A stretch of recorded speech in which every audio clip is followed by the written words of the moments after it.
Hey guys, this is episode 7 of the Sonic Road podcast. Today's guest is our good friend, multi-platinum producer and engineer Dave Hillis. We went over to Pittsburgh recently and sat down with him. Went over to one of the studios he works with called The Vault. Uh, there he has his Studer tape machine that was gifted to him by Raj Perisher from London Bridge. They did a lot of amazing records on that machine. We talked a lot about that. Um, Additionally, we talked about a lot of the bands he's worked with, including Pearl Jam, Alice in Chains, Blind Melon, Temple of the Dog, Afghan Wigs, and so much more.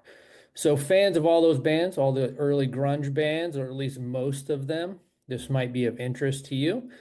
All you studio heads and all you gear heads, it also might be of interest to you to listen to this episode. We kind of get into the little more of a technical side of making music and recording music, and we just kind of go through Dave's story and we talk a lot about his experiences in Seattle and beyond. So, me and Brian went out there to the Vault, which is an amazing recording studio in Pittsburgh, and we just had a really good chat. You'll see in the video that we were in the control room, so all you gearheads will see the Neve board in there and all of that. So we hope you guys dig it. Please help support this podcast by subscribing on YouTube, Spotify, or Apple Podcast. If you do watch it on YouTube, hit that notification button so you guys don't miss out on any new episodes. And so, with that said, I guess we'll just get right into it. It is a little bit of a longer episode for us. It's a little over an hour. So, just kind of sit back, take a listen. For all you grunge fans, early 90s music fans, this is one for you for sure. So, hope you dig it. And here it is, episode 7 of the Sonic Road podcast with Mr. Dave Hillis.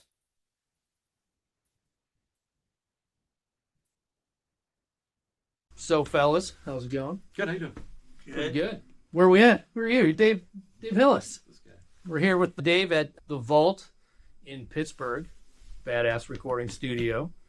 We have the famous London Bridge tape machine here that has traveled with Dave all the way from Seattle to Pittsburgh.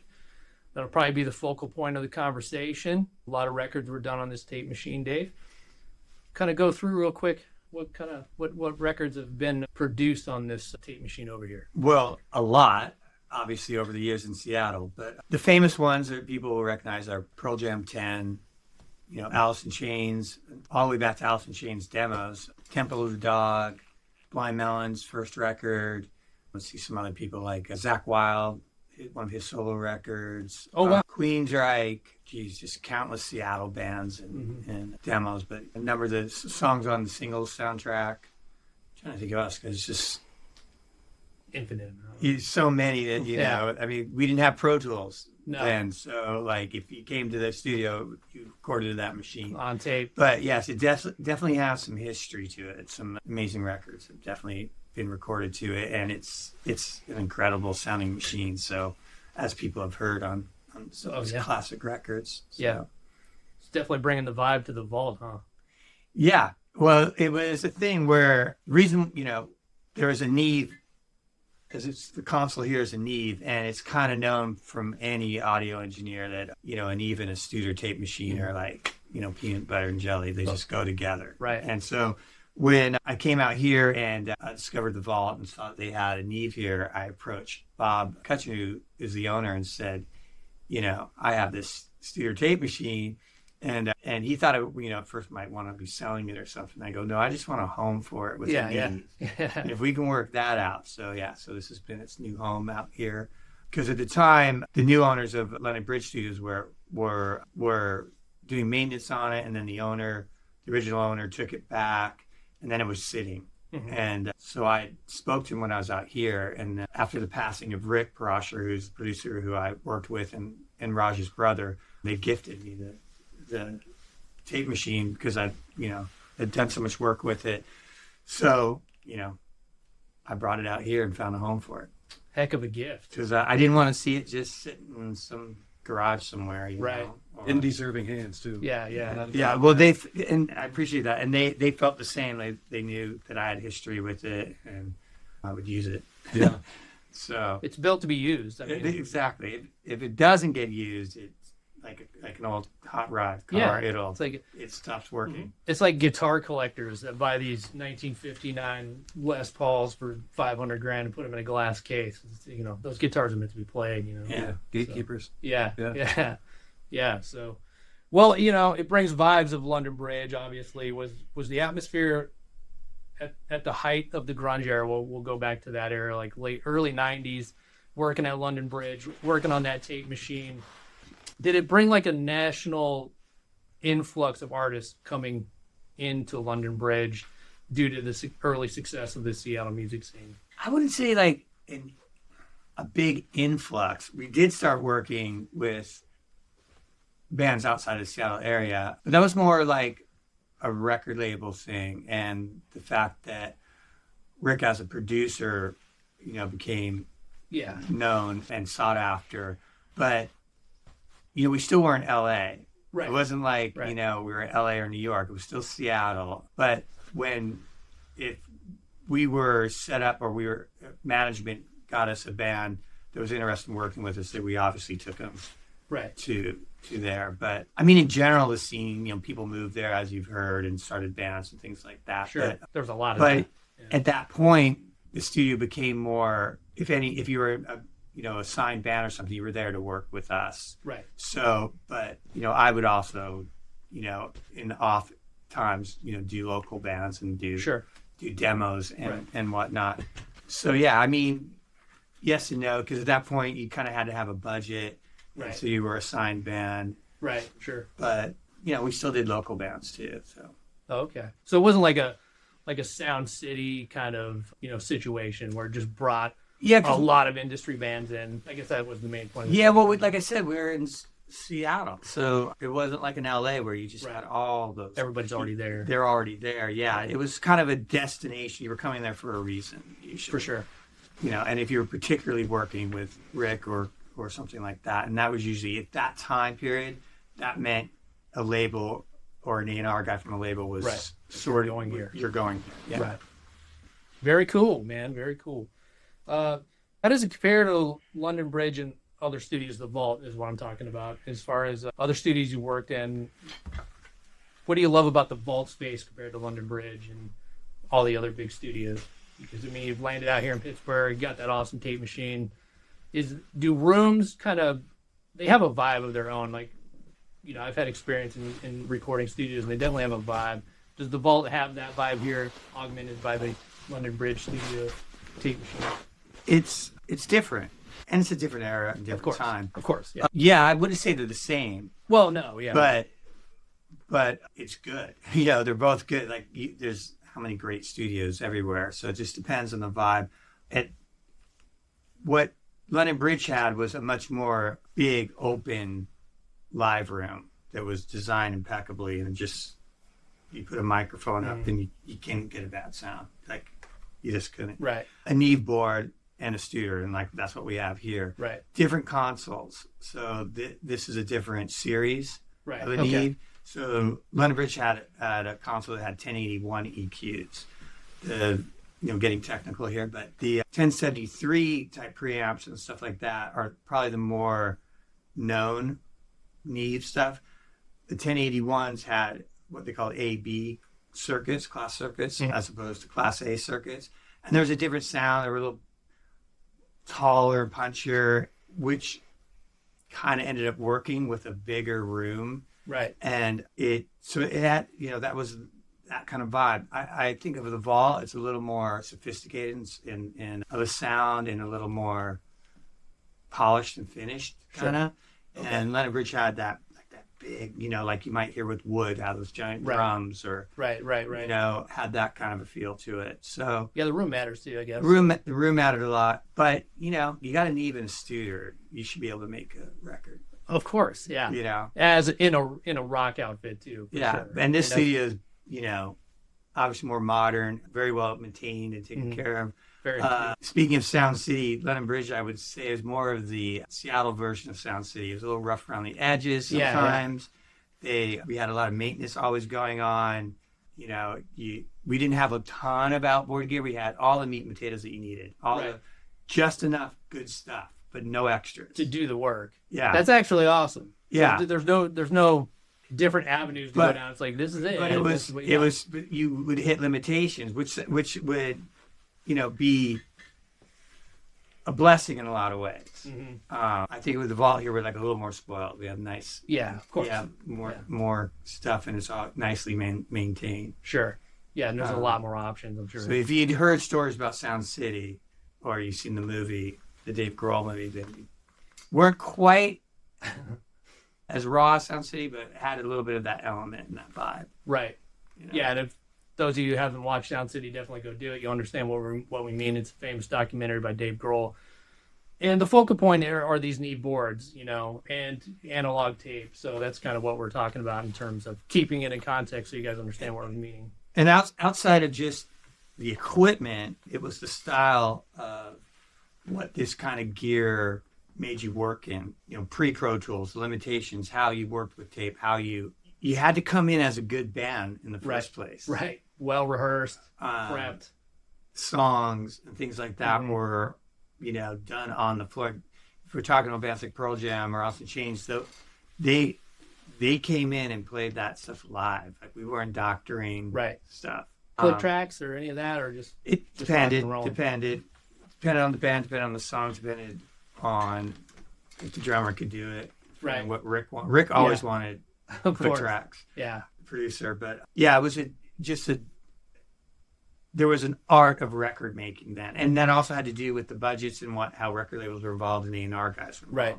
So much different than today, and I think that's why, you know, why people wonder, like, why don't records sound the way they used to or whatever. And it's not. It has to do with equipment, but, you know, just as much as how they were made and the method of them being made. Right. The execution. Producer relationships with bands, having dedicated engineers. Right. You know, it's not really done like that anymore. Yeah, I think it's somewhat. It's a little bit. I think certain bands that want to keep that authenticity of the old style rock and roll are kind of going back to that. I mean, there's bands like All Them Witches, things like that. I think bands like that. It's hard not to get to Pro. It's hard to skip Pro Tools. It is. Yeah, because it's so convenient. But kind of getting back to London Bridge, like, I think another reason why I made it so special is, like, we're talking about the gear, we're talking about the room, but all those records sounded different. The bands were different, the styles were different. Mm-hmm. How did you guys approach that diversity when you were recording those different groups? I mean, it was obviously the artist and the engineers, not just the gear. How did you guys approach those different bands, different recordings? Well, I think some of it has to do to just that time and us not knowing that anything was going to be successful.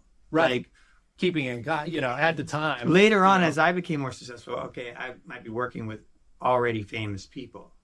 And there was already a set agenda and expectations. Mm-hmm. We had none of that. Like, you know, we just knew we wanted to do a good job. Sure. But, you know, I can remember with Pearl Jam and Alice in Chains and bands like that I was working with, I knew them all before and in shared rehearsal rooms, or knew around town, or went to the same parties or at the same shows. It was, you know, there's already personal, you know, familiarity with everybody, camaraderie, or jealousy, you know. Oh my God. There was that too. I mean, I was envious of them having record deals. Rick had personal relationships with a number of them before. Right. Knew them from demos and previous bands. So, and nobody is famous. Nobody thought anything was going to be a big hit.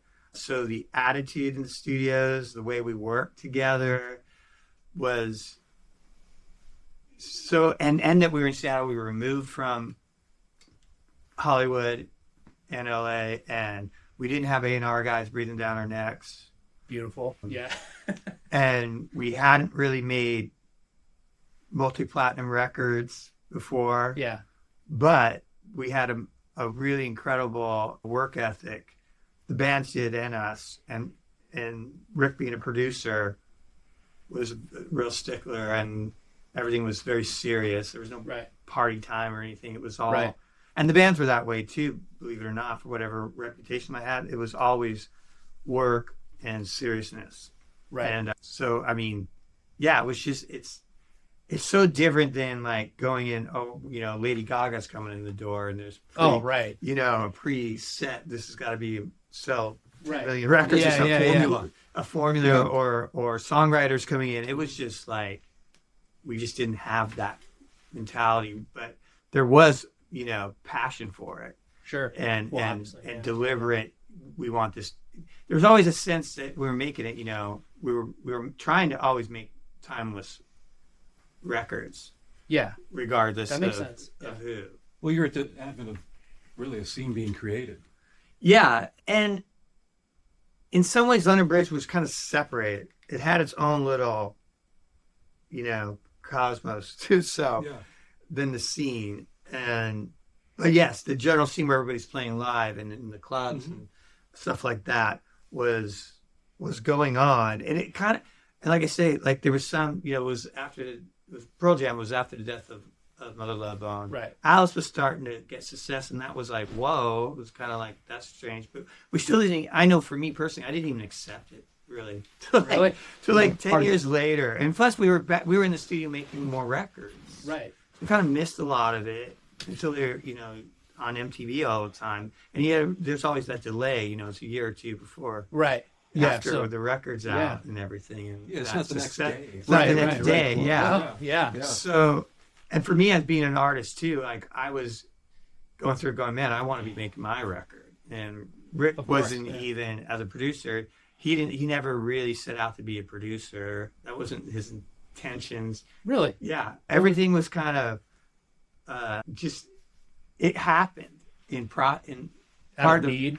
It just happened. Well, he becoming a producer was out of need because brothers owned the studio, him and his brother, and Rick being the younger one, you know, they were hiring engineers and things like that. And when things started taking off, he kept calling on Rick to help and to be like a house engineer. Okay. And then he was just so naturally talented.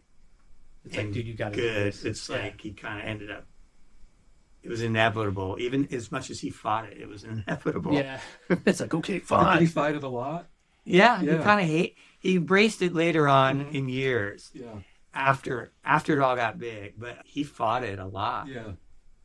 He was really he made those records kicking and screaming in a way. Really? Very serious about it. Yeah. Right. And doing it. He's very serious about getting a good job done, but he really didn't want a part of the record industry. Wow, that's wild. Yeah. And he was trapped in it. But those are It was kind of a family obligation to keep right. the studio going and the business going. That's interesting. Yeah. So was he when a band would come in, you guys would have a discussion about what the vision of a recording is, right? Or No, it wasn't like that at all. completely spontaneous. Well, he did. You know, with me, he would kind of throw me in the fire. From hindsight, and a lot of what I can tell is that he used me as a bridge to the bands and guitars because I was a band guy, you know, and a guitar player, and I knew the guys from shows and around town and stuff like that. He, you know, Rick being a classically trained pianist and I didn't know that. musician and Indian instruments and very intellect, and I was able to kind of bridge that gap to the rock and roll a little bit. Gotcha. And guitar pedals and amps and tones and things like that. And even just in conversation, making the bands feel comfortable. Right. Because he was kind of in a different... Yeah. He wasn't a band guy, per se. Right. You know what I mean? He was analytical. Yeah, and straight. he had, you know, very particular way about him, you know? And didn't bend for anybody, you know? So he didn't play any kind of games to make people feel comfortable or anything. Would he give people a hard time? Like these legends that we know now? Oh yeah, in particularly Chris Cornell. Really? You give Chris a hard time? He would give Chris a hard time. How did Chris take it? Well, the one session that I was in with them was on the SAP EP, where Chris did that guest vocal. I think that's Right Turn. Right Turn. Yeah. He would just do these kind of petty things. But now you got to remember, he knew Chris from like when Chris was 15 years old or something. Oh yeah. Chris even like tried to play drums for one of Rick and his brother's band. Oh yeah. Way back. So he knew Susan, his wife, and so there's a lot of history. Right. Great history. Right. But so in that, whenever Chris would go for his known high register wailing and stuff, Rick would like try to steer him away from it, or like, the compressor, hit too hard. He would always like do something to get Chris out of his element and make him struggle or feel uncomfortable. And then he would look over at me and in the control room and just smirk, kind of like these, like big brother picking on him kind of stuff. That can make people push okay. harder. That's okay. It did. I don't know if it was. All right, well, it doesn't have that. Is this record up top? Yeah, should be fine. There's back on. Okay, that's fine. I don't know if it was his complete intention. Mm-hmm. I don't know if he was a mastermind in that or not. That's interesting. Yeah. But and going back to where nobody was famous yet. Right. So there's none of that. Where you didn't treat anybody with kid. Yeah. Right. Yeah. Ever. Yeah. Right. Right. And it goes into stories during the Pearl Jam record. I mean, there'd be times. So at the end of the night, for whatever reason, I don't know why I didn't have a car or whatever. Stone didn't have a car, but we'd drive home. At the end of the night, it'd be late at night, 2:00 in the morning, whatever. And I'm like, I'm done. Just get me home because I know I gotta open. Because I was there. I opened the place, closed the place. I was the only guy there outside the band that was there every day, open to close. Right. And how long? 12 hours? 16 hours? A lot of times I just stayed the night on the couch. Oh, wow. It'd be ridiculous for me to drive back. Right. And later in the record, especially when we were editing and doing things like that. But some of the times it would be me, him, and Stone driving home. Then we'd be taking Stone home, and I'd be in the back seat, and they'd be up front. And they would, like, not argue, but just, go back and forth. And I remember Stone just going sometimes, because he'd be worried about how the record's going. Right. And he'd be looking for some kind of positive feedback from you. Like, bro, no, I'm in the back. Man. I'd listen to those two. I'm in the back. I don't really care, honestly. Right. I just was, but Stone, being the artist writing the record, he's looking for something from the producer, and I remember Stone just going like, "Can you just pretend you like me? Can you just pretend you like what's happening?" And we'd laugh about it, but he was kind of serious. Yeah, his feelings were hurt a little. And Rick would say things like, "I'm here to make your record sound good. That's it. I'm here to make it be what it should be." Yeah. And it would just drive Stone crazy. Really? He just couldn't get any emotional validation. Like he wanted Big brother Rick to turns out Stone was right. I mean, they made a great. It turns out Rick was right too. Yeah, I mean, that's how he worked. And he wasn't interested in notoriety or the fame or any of that. Right. Some things changed later on Right. in the years, but during those periods, it was like, yeah, he could care less. He just was about those records. Get this job done. And you did a great job. Yeah. I mean, all those records sound amazing. And as you guys were going in with all these artists, and did you have any learning moments as far as like the processes that all the different artists I'm sure they all had their different ways of doing things. I'm sure the songs were kind of hashed out and written, but do you have any learning experiences watching them actually record the songs, maybe go back, change something, and the way they did it, you took that with you? Yeah, for sure. I mean, I'll tell you how it kind of worked for me. Is it was more, being already an artist myself, being in bands and all that, kind of understood that, being on that side of the glass. The cool thing is that I'm all of a sudden making major label records, and there's a budget, and so I'm in a studio a lot longer, and there's a producer and a seasoned band. Because all these, even though they're new, they've been playing live a lot. They've been in other bands. Right. They've made lots of demos. They've been in the studio before. Right. So, and they knew how to write songs. But the main thing that I got from it was, like I said earlier, the art of record making. I got to see how a record be there in the process while it's going down. not just making demos, which I was very familiar with, but actually making a full-fledged real record that's got to be Banging. there. And for me, on an engineering point, learning the other side that you don't, well, I guess you do now with Pro Tools, with if you're in a big studio, you're sending files out or whatever. Well, back then it's tapes, like organization of tapes, making sure everything's labeled properly, the levels are right to tape, because these are going to go to another studio. They might go to another mixer. They might go. So there's a lot of all of that I learned. Watching the band's process.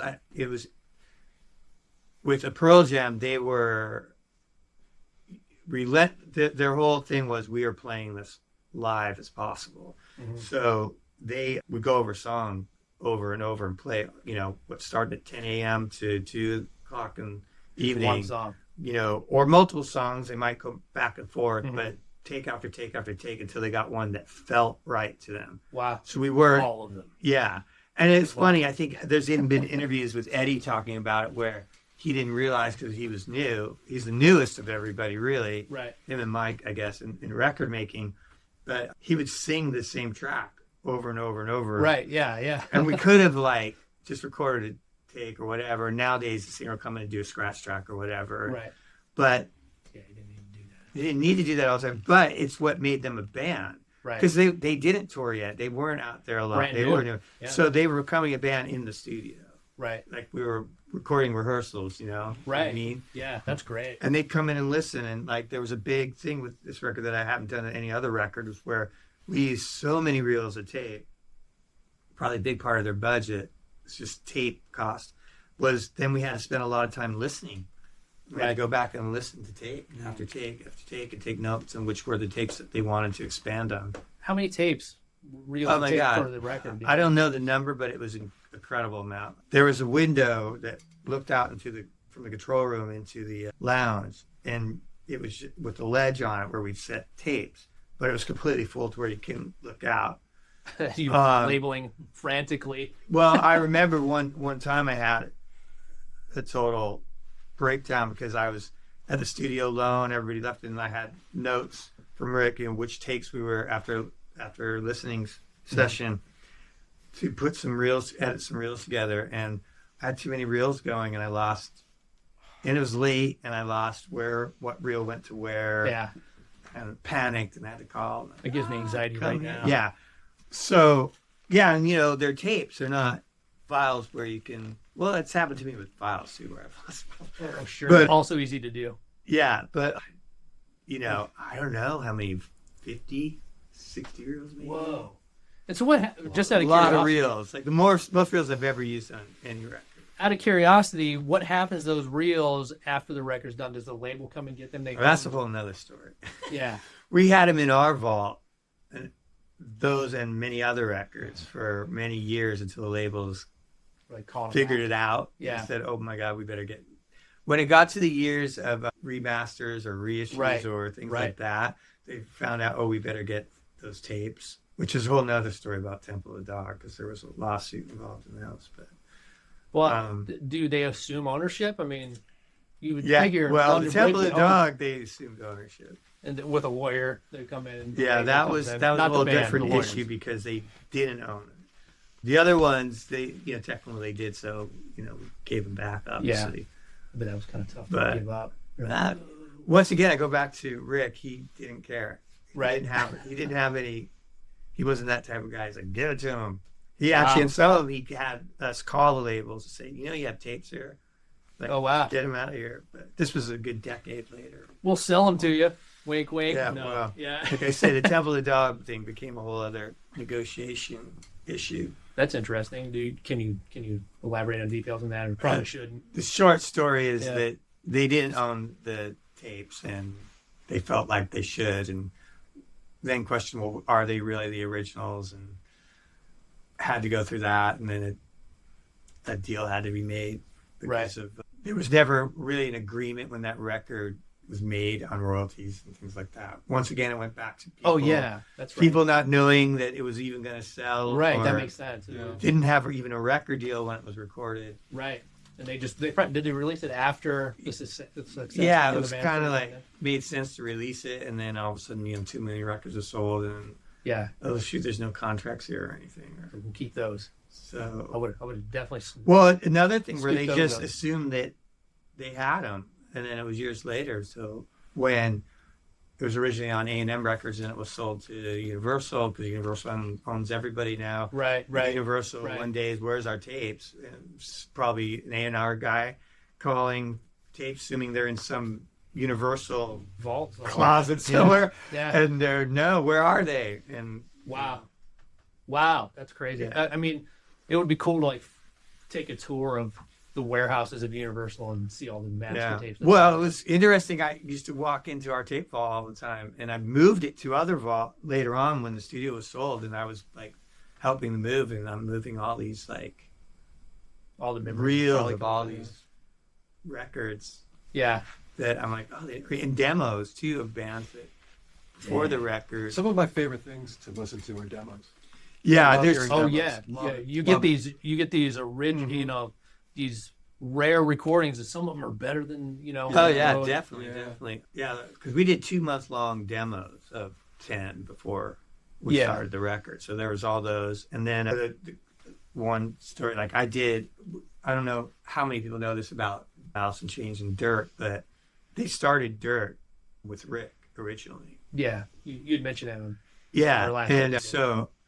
so I wish I had all those. Oh, yeah. And I did a mix just straight to cassette for Mike Starr, the bass player. He just wanted something to go home with, and Rick had already left.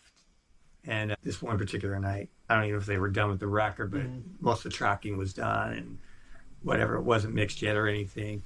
And I had called him. I said, "Hey, Mike wants it. Can I make him a copy?" He goes, "Yeah, just make a mix of it for him." Right. So I just made a mix of the record just quickly, one after one, just threw the faders up and whatnot. And he loved it. And I just made it to one. And everyone's like, "Do you have a copy?" And he used to call me Right. later on, even after he was out of the band. He goes, "Hey," track me down and say, "Do you have a copy of that?" I go, "Mike, I just made it to one That was cassette one. for you." Not even thinking at the time I should make a backup or whatever. Like, why would I? I was going to be back the next day, and like we weren't done with it. Now with that tape, did you have him kind of brought down so that he could take it home at reference point? Or was he I might have. Yeah. I don't even know. I don't even remember. I Bass think I heavy just for did Mike. basic, you know. Was it mixed off a 2-inch reel? So was the Yeah, it was London off the Bridge 2-inch. version of that's the tape we need. Yeah. So yeah, The 2-inch and, tape of Dirt. and it was rough. So Yeah. like, I mean, wasn't like going through whatever was already up in EQ was pretty much it. I might have tweaked here and there, but I wasn't spending time to do rides. Maybe a little if I knew a solo was coming. Maybe I did. Yeah. Right. So it would have probably sounded pretty great. I know he loved it. Like I said, he goes, "That's my favorite." And I'm like thinking, "Oh, I made at least one guy in Alice in Chains' favorite mix of Dirt." Yeah. But then they re-recorded it with Dave Jordan. Sure, So yeah. the one that everybody's familiar with is a whole other recording of it. The one we did was because I know what. So I did have Dave Jordan. The tapes of the next record were at London Bridge Studios because they tracked there. So I would go in and listen to what Dave did. So I'd give my own lessons to myself. I'd go in and throw up reels and like see how Dave did it. Pull up different tracks. And the obvious thing he did, and which I think made Alice in Chains really, is that Dave Jordan made them slow all the tempos down. So like if you heard Dirt before and earlier Alice stuff, it was more because they had come from that more like Facelift is a little more. it's more up, and they come from that era. Yeah. He took them to that darker, slower, heavier Yeah. thing. So it'd really be interesting to have that version of Dirt out there. Yeah, where's the 2-inch tape of the London Bridge version of I Dirt? it must. I know the owner still has some stuff. So I don't know. I don't know. We should dig into that. Dude. When they did that original recording of Dirt, did they do a lot of it live, how you mentioned Pearl Jam did, or were they more? Yeah, a little different. Yeah. A little different. Alice worked different. Rick worked with Jerry and Lane very early on. The demos that they got signed off of were with Rick, Yeah. Okay. and they were much more coming from their heavy metal. Right. Yeah. Like the Era. late 80s, early 90s kind of Yeah, style. and a lot of where a lot of that harmony stuff came from is Rick's influence, sitting them at the piano and writing out Oh, that's harmony amazing, parts. yeah. But yeah, as your question, Jerry was definitely the leader of that band musically, you know, and he was not bashful or shy about taking control of that, directing things. Sure. We did, guess it was on SAP when we had an orchestra come in, Seattle Symphony come in for some parts. And I've done some other orchestra recordings there too for things. And there's usually, when you're recording an orchestra, you have there are union, there's different rules. Right. And it's a whole ordeal. It's a whole thing. It's a pain usually. Right. And there's a conductor and all this. Then you take breaks every so often. Yeah, they can right in the middle of a take. If they have to take a break, they take a break. But, Yeah, you can be right in the middle of a perfect take. And if it's break time, they will put their instruments down. In the middle of a take? Right in the middle of the take. That's crazy. Maybe they're cooler now. I don't know. Yeah. But yeah, so Jerry would have no problem going out there and sitting them and showing them on guitar what he wanted. mm-hmm. And it's kind of not done that way because they want their music in front of them. They're not known for ad-libbing.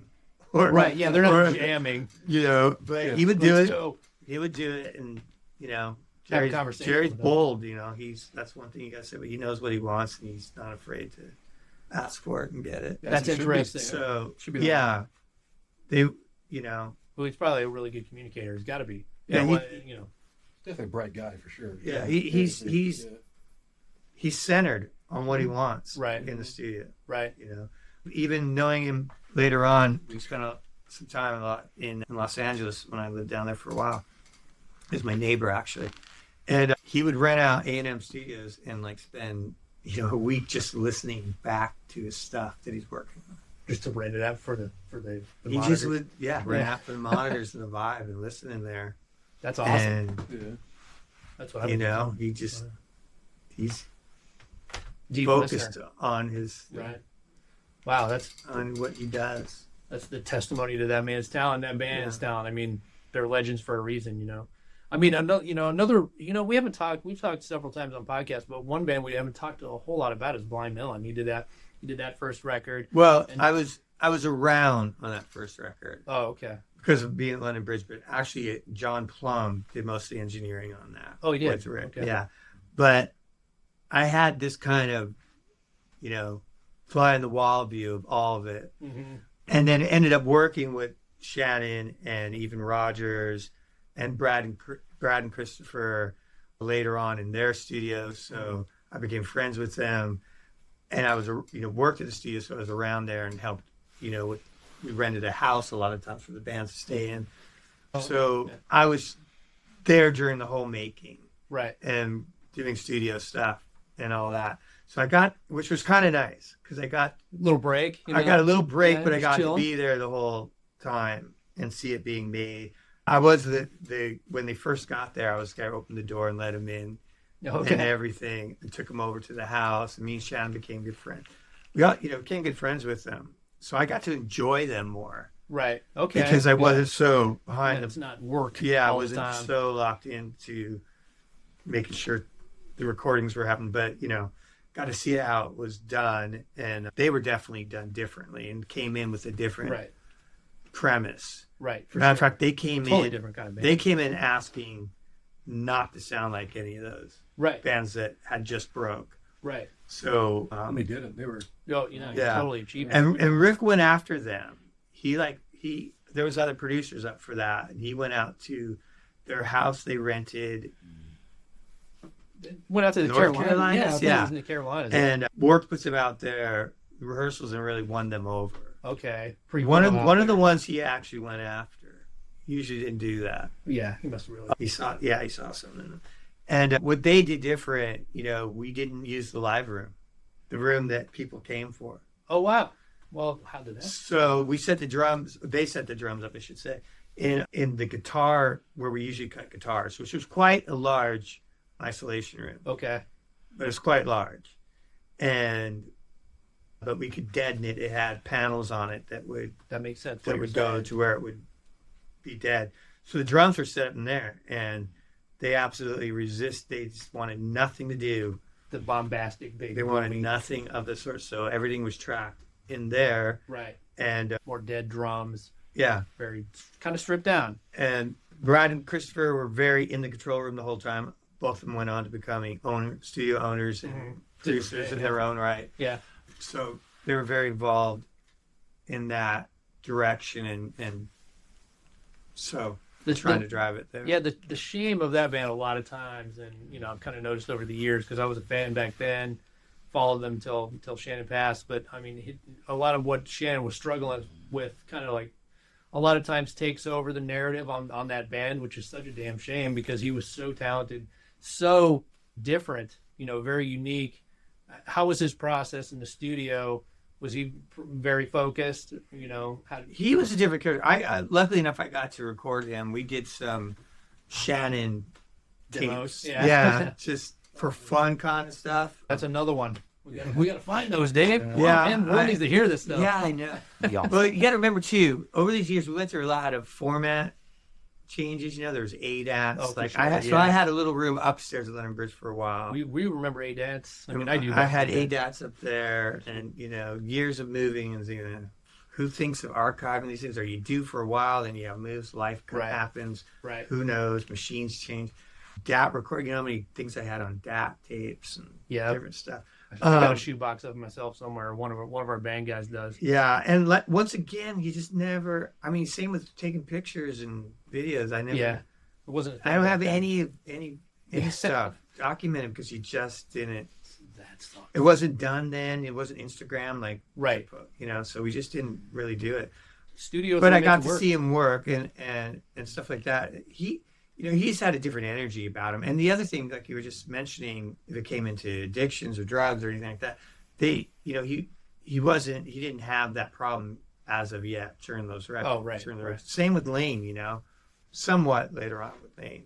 Right. That's the shame of the conversation. A lot of the media, they focus on that kind of drama. Yeah, and it's like it gets into where they think it happened the whole time. Right. Yeah. It overshadows what they did sometimes. I mean, not with the fans, but I'm saying with the media as a whole. So we're just kind of trying to shine a light more on the talent side of it. Well, yeah, Shannon just had energy. Yeah, he seemed like it. Freaking incredible energy, fun energy, emotional, quick to get mad. He could blow up. Really? Yeah. Yeah, the first time I, first when I let them into the studio, it was Brad and Shannon, the only ones in there, and they started arguing. And I don't know them yet. Right. I just met them, didn't know Blind Melon. They were nobody as far as just the new band that was coming in to record.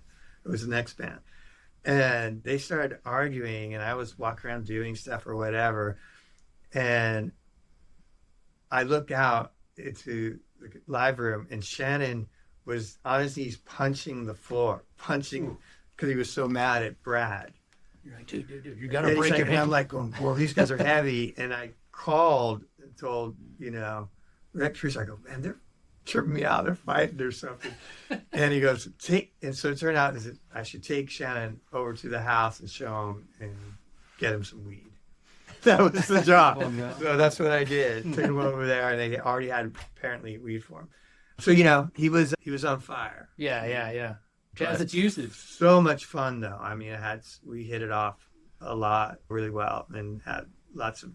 While they were in town, there was lots of fun things. The scene was going good then. Right. Yeah. It was like 93, 92. We went to shows and things like that, and they were very interested in the local scene. Yeah. Because they weren't from there. They're from Indiana. He was from Indiana. They were kind of all met in L.A. apparently. Yeah, I think Shannon went out to L.A. I think he became friends with Axl Rose, as we understand. Yeah, and then that's how that all helped. But I didn't. Another band I didn't really see it coming. Didn't really understand what they were doing necessarily. Well, they were so unique and different too. Even in the early '90s, I mean, it was. Yeah, they were lucky the label stood behind them and pushed them because their first few singles didn't hit. Right. Yeah, that was a slow burn. Yeah. I mean, No Rain came out later. I mean, but he was a star, for sure. Yeah, I never got to see him. I missed him twice.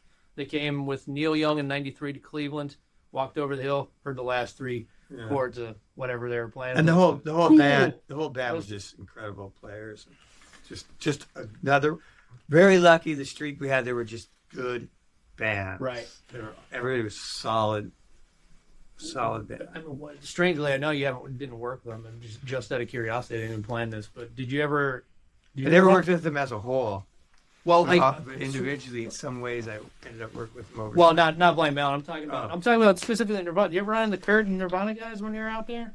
just out of happenstance? Or were they... I saw a show with them, which was probably like, 10 people, me being one of them. See, that's A friend of mine was friends with Kurt, answered the phone once, it was Kurt, like that type of thing. Yeah. After Nirvana, shared a rehearsal room, or we had a rehearsal room next door to Kurt, the bass player's new band. Oh, yeah. So, right. Had that interaction kind Sure. of thing, but never worked with them. Yeah. They really weren't, in a way, a Seattle band, as everybody thinks. If you think about it, they ended up doing their record in Wisconsin, Madison. Well, the first Bleach, right? Well, Bleach they did in Seattle. Okay. Yeah. But even then, they were a band from Aberdeen who came in to record it. Right. You know what I mean? Right, They right. really weren't. I didn't see them out at parties or or in the rehearsal places. They were not, that core inner city band. Mm-hmm. For those who don't know, Aberdeen is it's another from part, Seattle. another part of the Yeah. state. It's southern, right? So, South, it's pretty western. far. I mean, they came in because they signed to Sub Pop and stuff and played the shows there. But I think they were probably more based out of Olympia even than Seattle. And then when their success, they were on tour, and then they kind of broke out of England really, and then they were doing a major label record in another state. Right. So it was transient. Yeah, Seattle, but not Seattle really. Yeah. Yeah. Well, let's switch gears to like the live scene and say like 93, 94, things are blowing up. You were kind of immersed in that as a musician yourself, right? 94, 95, I really wasn't, because at that point, I just come off that streak of doing records with Rick at Atlanta Bridge, and then I got in a band that got signed, but we were more founded in the studio. You know what I mean? We were more like wrote songs and went to studio, then had to learn to be a live band, which wasn't a favor for us, really. It worked against us. But prior my London Bridge run, I was completely in the live scene. Mm-hmm. And even previous to that, I was actually more involved in some of the San Francisco Bay Area scene, because I was in thrash metal and punk rock bands, and the Bay Area was blowing up. For us, it was like, let's travel down there and play. Okay, right. But in general, yes, I played in metal bands and crossover thrash bands in the scene, and then various other types. Like I jumped around from everything from bands like Bauhaus and The Church to like I was in all kinds of goth bands, and I was in all kinds. I was trying to find my own that's voice. right up his alley there. Yeah, I was a very bag, man. yes, and even like while we're doing Pearl Jam, I was like completely listening to anything coming out of England, like the whole Britpop stuff, anything like that. So I was always off kilter what was going on, but yet I was immersed in making it. Right. So it was. Well, some of your influence as your work on those, I'm sure you're some of the influence carried over into that mix. You might not realize it, but there's elements of your ear, what you loved in the mixes of those records. Well, I wasn't necessarily involved in the mixes. I will say this, like with Pearl Jam, for instance, I was able to communicate getting good guitar tones and how I could make Mike feel comfortable, especially with Mike being new. Yeah. He was nervous and under a lot of pressure, and I shared a rehearsal room with him for a while. We used to we'd share each other's Marshall, and stuff like that. And I always had a bit of a what's the word I'm looking for? A competitive thing with Stone, right? Whether he knows it or not, but he was just always in a band that was doing well. It seemed like it. He had this golden touch, and he was always so good at riffing and everything. Yeah. He's a legend. And I knew, so like for instance, if Mike's in the control room doing solos, sometimes, I'd be in there with him and I'd be helping him with his pedals, and it made him feel more comfortable because you have Rick who's just looking for the perfect take, staring at you. Right.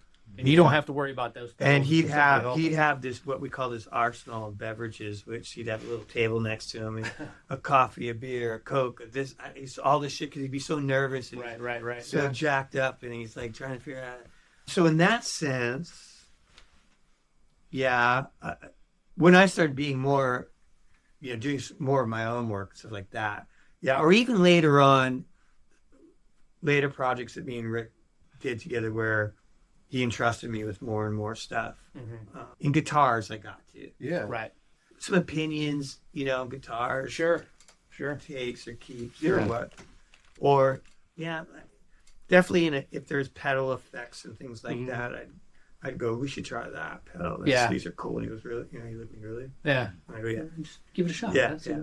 Explore a little. Stuff like that, I guess. Yeah, absolutely. Yeah. Well, speaking of Mike McCready, I mean, what band, you had told me previously that you opened up for Mad Season, probably 95, 96, I'm guessing. What band was that you opened for? 94, 95. And how was that night for you? I mean, do you remember, this was at the Moore Well, Theater? yeah, so I was in a band. So during that rise of all the work I was doing at London Bridge, this was recently brought to my attention again, but I was still writing. I still had dreams of doing my own record and getting my own rock star dreams met. And there was a girl singer that, once again, talking about Rick and Ross, the brothers, knew of and kind of set us up at a party that they were having, and inevitably got me playing guitar, acoustic guitar, and this girl singing, and said, "Oh, you guys should do something." It was kind of a setup, and I was kind of reluctant, whatever. But we ended up. So I wrote some songs with her and did a demo, not even at London Bridge, at another studio, because I didn't want Rick to hear anything I did, because I thought he'd just shoot it down. So you get it from him. So I just did it from him. I did. And then I had a cassette in my truck, and he borrowed my truck to run to the store real quick or something. Heard it, said, "What's that in your tape deck?" And then so anyway, he said, "Oh, you should pursue it. It's good." I go, "Oh, you think so? Really?" Right on, yeah. So that's how that happened. Mike now is at some levels of success now, but he'd come by the studio. I'd take him to guitar shops, and we'd hang around. He had money at that point, was buying vintage guitars and whatnot. So after we got signed, he even flew down to see us play at the Roxy. Oh, okay. And wow. being supportive in That's that awesome. in that regard. That's cool, him. And he would come and visit our secretary at the another Sound City, kind of somewhat like the same stories. He'd come and visit our secretary there, and then I'd see him, I'd run into him, and then go, "Hey, let's go buy guitars." And I'm like, "I'll go watch you buy guitars." Why don't you buy? And he actually bought me a Flying V once, 1979 Flying V. Wow. That's the year I was born. It was really cool. You Very still nice have it? of him. Don't even ask me. No. And so anyway, then we started. So we had done a record. Now we had to start playing out live, and we were kind of different. And we had a girl singer, and it was kind of just a different thing. So it wasn't easy for us to get shows or even break in Seattle at all. We were kind of not getting much love at all. That's odd. Yeah, well, There were some female fronted bands there. It was also at that point where now it looked like, who are you that you have a record deal already and you didn't come up through the ranking, because now people were getting record deals. Right. Yeah, there's always some. Probably It just started working against us. But anyway, even though I had tons of history playing live in the city, that era right then didn't know. And it looked like we bought our way in or something. But yeah, luckily we just were able to get put on those shows. I don't really remember how or why, or if Mike had anything to do with it, or Lane, or what. I don't know if it was more, because I think our first time we played with them, they were the Gacy Bunch. I don't even think they were Mad Season yet. Oh, before the record then. I think so. Well, obviously, yeah. I think so. See, I didn't know that. Or they just had turned. Right. But I can't even really remember. Maybe, you know what? Maybe it was their very first show Mad under Season. that name, and that was at the Crocodile. Okay. And Yep, that's a famous one. What's the capacity of that back then? It's like a bit small. Probably small, it was a small club. Yeah. Your typical, I don't know. I'm so bad at capacities. I'm a terrible person to ask for that. I'd just say small 500. Yes, like that. Yeah, you're gonna go watch Mad Season with 500 other people. Yeah. Yeah. Oh, God. Well, yeah, the Moore is a theater. Yeah, well, then they would know that was a theater. Yeah. This was like, and it was packed, and it was like in the know, because once it got out that Right. it was Lean. Those and two Mike. together, Yeah. It's over. You ain't getting in. I didn't really realize what it was at the time. I was excited that it was full. Right. Yeah. Yeah, for sure. Because Yeah, we that's were like, every we band were like member. struggling. You know, Yeah. we were We weren't anything yet, and so that was cool. So it got us in front of the Who's Who and sound, but for whatever that was, Right. for us. Still good memory. Yeah, it was totally cool. And like I said, it was early enough once again that it wasn't a thing yet, and it's definitely in that period I took a lot of things for granted. They were just Sure. I mean, a show. And Young. Lane's playing. And I hadn't seen Lane in a long time. He was using them. But, it was a busy show, too. And Right. So it's not like, hey, He where came you to hanging out chill. or something. Yeah. But, So did that project that went into Civil Vein? yeah. Yeah, that's how it turned. Was same singer, and then how did that? Yeah, that was that band. Oh, And then okay. we Okay. had signed. Sorry, We had labels coming to see. That story real quick is that I then took demos I did that I produced and recorded and took those to South by Southwest. Okay, which was the bee's knees back then. Not because of that. We were going as a studio, Rick and Raj, and with our then now we had management. Right. And I had it with me, and it was just kind of nudged by our manager. So, well, hand them out, or give them to. Oh, this is so and so from Epic. Give her one. Give her one of those tapes you got. Yeah, And I'm like, oh, really? Okay.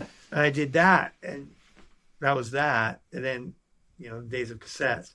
Yeah. And I only With a phone had number on probably it. 10 with me or something, just in case, kind of thing. Imagine having 10 cassettes on you now. Right? Yeah. Well, like in my bag or whatever. Yeah. And That's how you had to do it back then, man. and we, when I got home, speaking of Epic, I probably said Epic because I got a call from Epic. I was like, crazy. Dang.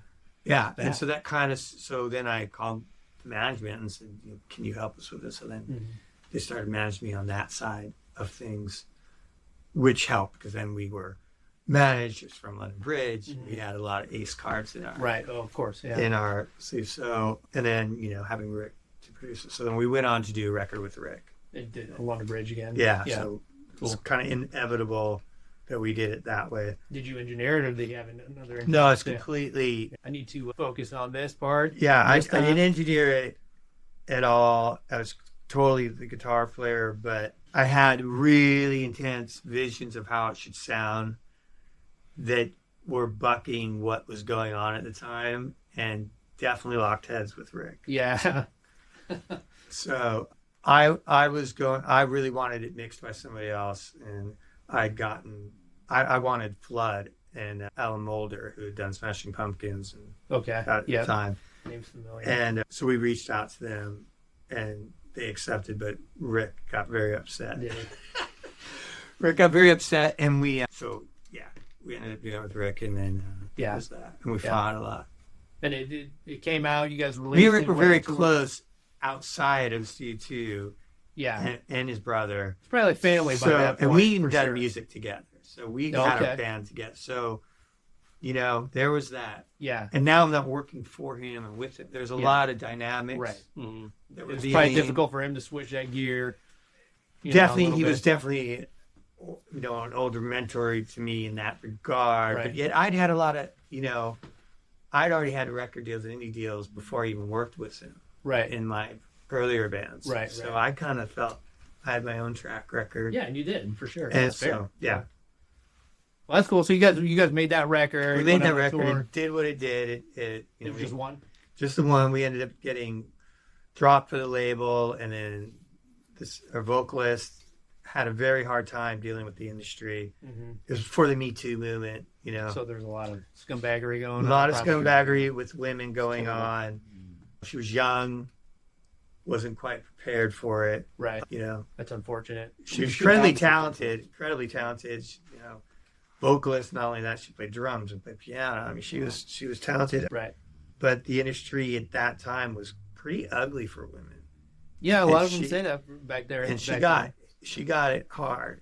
Really. And we were timing wise too. Like it was right before Hole and Cranberries and Garbage and everything was out, and so it was male dominated still. Right, and like 6 months later, radio switched and it was all female. It was all female. We did a promotional tour, me and her, for radio promotional tour, and we were just getting shut down because it was a female vocalist.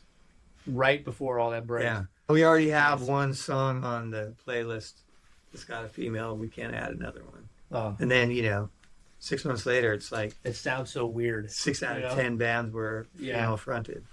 Huh. That's unfortunate. So it's that timing. I don't think we made the right record, stuff like that.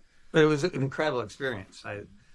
We kind of went through the same thing in our little scene here. I mean, things were kind of 99, 2000. Things were like, we're starting to get some attention across the country. And it was just at its infancy stages. So, and then it all fell apart after Columbine because we were all being played on a high school radio station. And it was getting national attention, this little radio station. And Columbine happens, destroys the whole thing. So I know a radio station that just happened to be out of a high school. It wasn't necessarily Right, a high school. right. No, Well, yeah, it was a It's a real radio station. Yeah, it had I a know. tower and everything. I mean, it was, We dealt with that all the time at college radio. Right, That's yeah. how you had to College. break records. Yeah. That's that's we how had it to was do back then. I mean, And that brings up another problem that Sylvain had was that I didn't want to make a Seattle record. I was saying earlier, I was very Yeah. influenced by everything coming out of England, right. all the 4AD stuff and all that. So was April, our singer. And that was everything I do. I always throw everything, it's a fusion, I always throw everything in the kitchen sink into Right. it as influences go. And yet we were trying to be a commercial success as well. Mhm. A confused radio. We were a little too polished for college. Which was still a thing Quite back then for all you kids. American college radio. enough. And So not American enough to consider it? yeah, like at the time, Yeah. for the time, yeah, we did have that Nirvana Mhm. distorted guitar sounds. Yeah. It did fit in. It was just kind of a wrong timing, wrong mix, wrong record. There's a lot of great bands from England and Europe that never broke. Like Killing Joke, for example. So many of the bands that were so Yeah. huge at the same time, Mm-hmm. early 90s, were so giant Mhm. in England that were nothing here and Right. vice versa. Yeah. You know, Mhm. although interesting part that people really forget is that Nirvana and that all broke out of England. Yeah. Well, they were yeah. big first in England. Yeah. And You can English go back press- to Jimi Hendrix. The same thing. Same happened to thing, him. exactly. English press took a hold of Mudhoney and Soundgarden and the whole Sub Pop thing. Right. The Bruce Babbitt thing. Well, That's what got them going, gave them momentum and fuel to happen. Mhm. Which is another Not section. so much Pearl Jam, but definitely the Nirvana thing. Yeah. Sub Yeah, Pop. which is a whole other story of Seattle. Maybe we'll get into it in another podcast Yeah. because it would go on and on. But You ever have the Melvins come through or anything? I totally knew of them, Yeah. right. obviously, and they played everywhere all the Yeah. time, and more so in my earlier metal crossover punk Yeah. rock Yeah. days. Sure. And they've evolved. But Oh, yeah.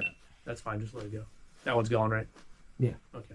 Yeah, I mean, and they've stayed around. They've had staying power, and they've evolved into something completely different now. At least it sounds like it. I mean, they changed. It seems like they changed their sound a lot. Well, we but- talked the same with Corrosion and Conformity. You guys Absolutely. talk about Yeah. all Same these thing. bands. So.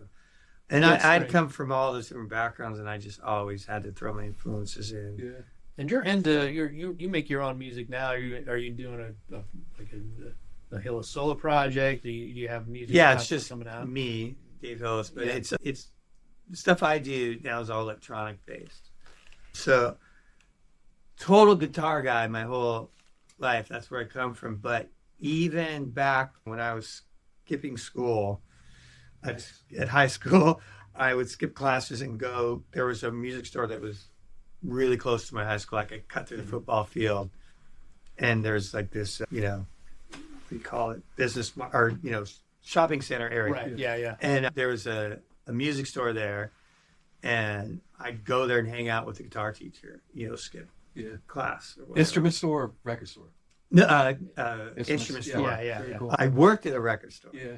Funny Of course. enough. I worked at a record store, skipped classes to go and hang out Mhm. at the guitar store and hang out with the guitar teacher. And he was cool about it because Yeah. he was an old Yeah. guitar teacher. Yeah. Of course. I'm like, yeah, paying attention. But while being there, I'd play around with everything in there. Yeah. It was weekdays. Nobody's in there at that time, right. Lunch hour. Dave's in here. And I'd just be a fixture in there. But there's keyboards and samplers and Nice. stuff. You start messing around. They let you I do that. started That's- messing around with it. This Roland S10 sampler, like one of the first Roland samplers that came out. And I ended up buying it because I was just fascinated by it. Mm-hmm. I had no reason to buy it. I don't know what I was going to use it for, Just toying with it. but I just play with it. And then I started discovering, like, through 4AD and stuff. And then Skinny Puppy kind of came out, things like that later on. And I started obviously sampling guitar. When I learned a heavy metal chord could sound like, Yeah. but I still did it. And I just play around. I had a drum machine. I had my 4-track, always messing around with it with no real intent. Yeah. But I'd learned that stuff very early on while I was doing my bands. So I always had that with me. And then around 97, after getting dropped by Island Records, well, even if few people who might ever hear the Civil Vein record, there was one track on there with drum loops and stuff where I had to get that. Is it on streaming?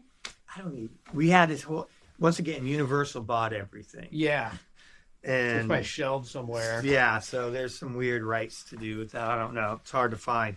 But after all that era and all the rock records and grunge and all that, I did. And then all of a sudden, big beat stuff was happening. Chemical Brothers and Oh yeah. Death in Vegas and stuff like that. I totally fell in love with DJ Shadow's record, and I said, I'm gonna All the guitars. I didn't know, but I dived into it. Was that Chemical Records? Yeah. Yeah, those are great. All of that stuff, because for me, if I wasn't in a band, it was hard for me to do guitar stuff. I got bored with it. It's like, what am I going to do? Strum an A chord and G chord, Right. If I'm not working in a band with a band, I found it not as exciting, and I was getting burned out. And just I found it to be more creative to play with these toys, as it were. And I was like always in. Like I was the first. I'm the reason Pro Tools came to London Bridge, even though I preached analog for so long. Right. I also saw how cool that was, too. And so I just dove into it because it was fun, and it gave me a way to experiment, not need a band, and go off in these tangents. Right. So, yeah, that's what I do. Yeah, you don't have to rely on anybody else. I don't rely on any, and I can just be absolutely creative. Right. And go anywhere. Right. Just absolutely go anywhere and experiment. So, yeah, I did that. I did a thing around 97 called Low Res, and I almost had to deal with that with Marco Collins, who was a big radio DJ, got his own label, fell through, and then so now I just do it myself and put them out under my own name. Yeah. So I had one out I did through the Vault Records, and then called Skylines, which is available, and then I'm working on another one right now. Oh, okay. Cool. It just keeps me creative, and keeps the juices and flowing. I keep up with modern stuff. I'm in deep with Ableton and all the latest software and synthesizers and samplers, and It's important, and keeps me relevant and up to date today. And I've already explored this world, so it's and that's always growing. So it's for me, as a creative, that's where I love to go. Awesome. Yeah. Also, a MacBook or HP, whatever you use with Ableton on is a lot easier to move than that. Yeah. It is. It's a little lighter. And just the reason why I got into digital audio in the first place, so I twisted Rick's arm into getting Pro Tools into London Bridge, very early days of it. And I went and invested in it myself and brought it. Right. I had to show it to him. And I used to have, he was, because the power of editing, the power of being able to fly things around was incredible. Yeah, especially back then. Voodoo and magic. Yeah. Compared to what we could do on tape. And our generation got to see that. Whereas the people that were born 15 years ago, they've always had it. Our generation didn't have it, knew we had it, and they're like, this is amazing. And we fought at the time the sound quality wasn't there. And so for sure. I had to convince Rick. And so what we did then is another thing I had to learn, we had to sync Pro Tools to tape and run them at the same time, which was, just a nightmare, technical issues galore. Hard drives were, silly. Nothing worked. Nobody knew how to fix things. Right. It was, so you couldn't really record a record because it was just too volatile. Right.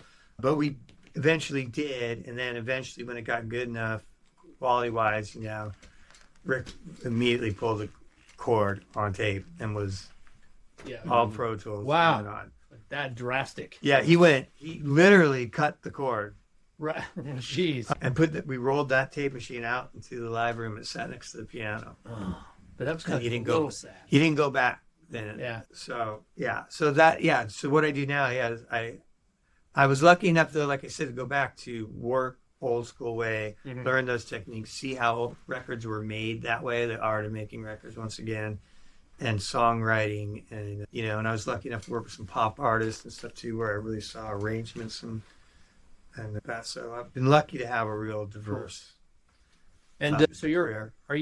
you're offering studio services to help people? Yes, and I'm really trying to promote the ability now that we have the technology to do things virtual and remote, and it's gotten much better in the last year or two, Right. to where now there's software like Audio Movers and Muse and things where I'm trying to let it be known that I can work with singer-songwriters or people that are mixing at home and need somebody else to come in. I can actually work with them on their DAW and use their screen on my screen in real time. In real time.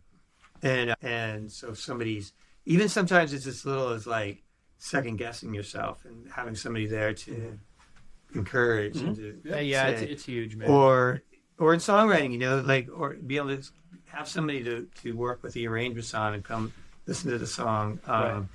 And like I said, it goes as far as I can help you tweak a plugin if needed, or a band in pre-production, or just like I said, one guy alone in his room that does all his stuff together.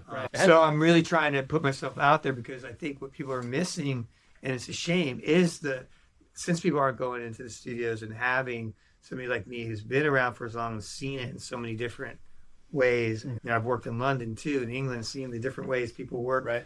That's a shame that they don't get that, and there's not labels that are paying for you to Develop. go and develop and do demos in studios and get that knowledge. So, and it's been hard because before there's latency and Zoom and it's the quality, but now there is a technology where I can just be there with you. So I'm trying to offer that and make that more accessible to people. So please, anybody interested, reach out to me on Instagram or whatever, and message me. How can they find you? Just Instagram's the easiest way, or davehillismusic.com, and just reach out to me. And I want to be able to customize to whatever the situation is or budget.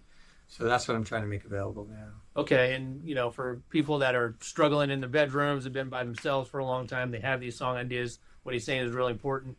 Why it's important, I'll tell you, I'm an artist too.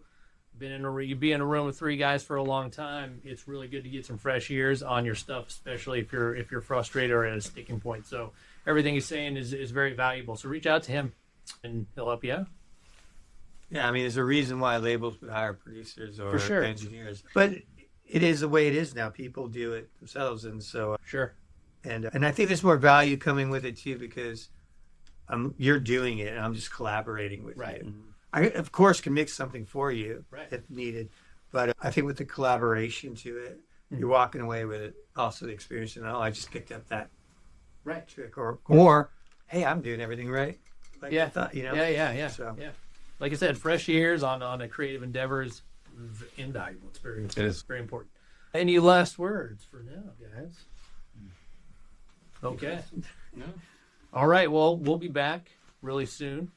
We're going to have some extra footage from this episode, so check it out on YouTube. Hit subscribe on YouTube. Hit that notification button so you guys know when we release new episodes. Don't miss out. And thanks for having us here, man. Appreciate it. And we'll be back really Appreciate soon. talking with you guys.